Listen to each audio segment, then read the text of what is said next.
आदरणीय गुरुजी पिता परमेश्वर सृष्टिकर्ता, कृपया हमारी यह विनम्र भेंट स्वीकार करें। ओम श्री गुरु स्मरण।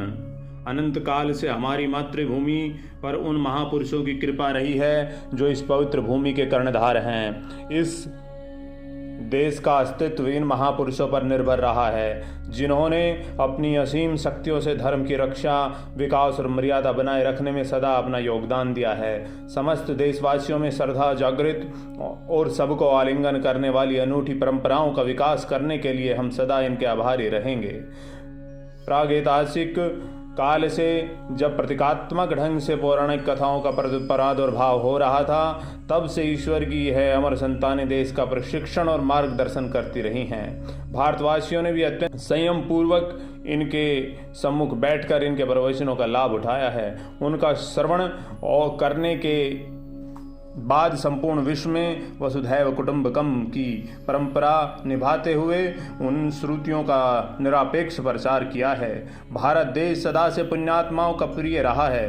इनका अनुपम सौंदर्य, इनकी नदियां, पर्वत श्रृंखलाओं, हिमाच्छादित शिखरों और विशाल मैदानों से परिपूर्ण है। यही इसकी रक्त कोशिकाएं और भाग्य रेखाएं हैं। देवी देवताओं ने भी आवश्यकता अनुसार इस पृथ्वी पर अवतरित होकर मानव के आह्वान का उत्तर दिया है।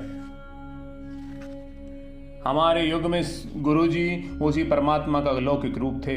वह एक महापुरुष थे। उनका मुख्य उद्देश्य यहाँ के निवासियों को भौतिकता की दलदल से बाहर निकालना, सभी कर्मों का मार्गदर्शन कराना, उनके दुखों को कम करना, मनुष्य को उसके वास्तविक रूप की पहचान कराना, स्नेह और प्रेम की भावना और आपसी भाईचारे का पाठ सिखाना था। वह अनुकूल वातावरण बनाकर मानव धर्म की पुनर्स्थापना करने के लिए आए थे। गुरुजी का कथन था कि वह परम दिव्य ज्योति का अंश हैं। उनके लिए शरीर और व्यक्तिगत व्यक्तित्व का कोई अर्थ नहीं था। इस स्थूल शरीर की आवश्यकता मात्र भौतिक अस्तित्व के लिए है। वह तो खिले हुए पुष्प समान थे और तब भक्त उनके दिव्य मधु प्राप्त करने के लिए मधुमक्खियों सदृश भिन भिनाते रहते थे। उनकी ओर आकर्षित होकर सब उसमें लीन हो जाते थे। उन्होंने सबको उसी प्रेम, त्याग और ज्ञान का पाठ दिया जो इस भारत की आधारशिलाएं हैं। गुरुजी जैसे महापुरुष के लिए शब्द सदा अपर्याप्त रहेंगे, क्योंकि शब्दों से अनंत का वर्णन करना असंभव है। मार्ग की दिशा से अवगत कराने वाले चिन्ह स्वयं मार्ग न होकर केवल पथिक का मार्गदर्शन करते हैं। उनका प्रयोग तो उन उपकरणों के समान है जिनका उपयोग कर उन्हें त्याग दिया जाता है। हम सब उनको केवल उस सर्वनाम से जानते हैं जिसका संभवतः इस धर्म प्रधान देश में सर्वाधिक उपयोग होता है, गुरुजी। यह शब्द अत्यंत गूढ़ और शक्ति से परिपूर्ण है। यदि कोई भक्त कभी निडर होकर उनका नाम पूछ लेता था तो उनका उत्तर यही होता था कि उन जैसे महापुरुषों के कोई नाम नहीं होते। इस उक्ति के साथ ही वह अपने अस्तित्व को भी व्यक्त कर देते थे। ईश्वर के दूत, सृष्टि के रचयिता, ब्रह्मांड के निरूप नहीं हैं। वह तो स्वयं परमात्मा थे। गुरु परमात्मा से अलग किसी को भी नहीं जानता। वास्तव में गुरु की ईश्वर से पृथक कोई पहचान हो ही नहीं सकती। कहते हैं कि उन्होंने 31 मई 2007 को महासमाधि ग्रहण कर ली।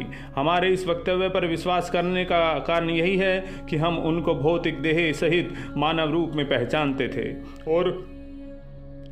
और हमें उनसे अनुराग हो गया था। किंतु पलक झपकते ही उनकी वह काया समाप्त हो गई। अपने द्वारा निभाई जा रही भूमिका पर उन्होंने स्वयं ही पटाक्षेप कर दिया। इसका कारण यही था कि वह अवतार थे, दिव्यता का मानव रूप। वह तो शिव, नानक और प्रेम के मूर्त रूप थे। यद्यपि ऐसा कभी नहीं था। वह तो एक ओंकार थे और सदा रहेंगे। वह आज भी हम सबके बीच विद्यमान हैं। वह सदा से हमारे पिता परमेश्वर रहे हैं और हमें उनकी बातें सुननी पड़ेंगी। भारत ने तो सदा ही महापुरुषों की बातें गंभीरता से सुनी हैं। ऐसा कहा जाता है और यह भी प्रतीत होता है कि गुरु को सुनने मात्र से अभिज्ञान प्राप्ति हो जाती है। आप सबसे विनम्र निवेदन है कि इस पुस्तक के सत्संगों को ध्यान से पढ़िए और समझने का प्रयास कीजिए कि गुरु जी की क्या अभिलाषा रही है। उन्हीं के आदेश अनुसार यह उनकी प्रिय संतति द्वारा उनको सप्रेम भेंट है। जय गुरु जी।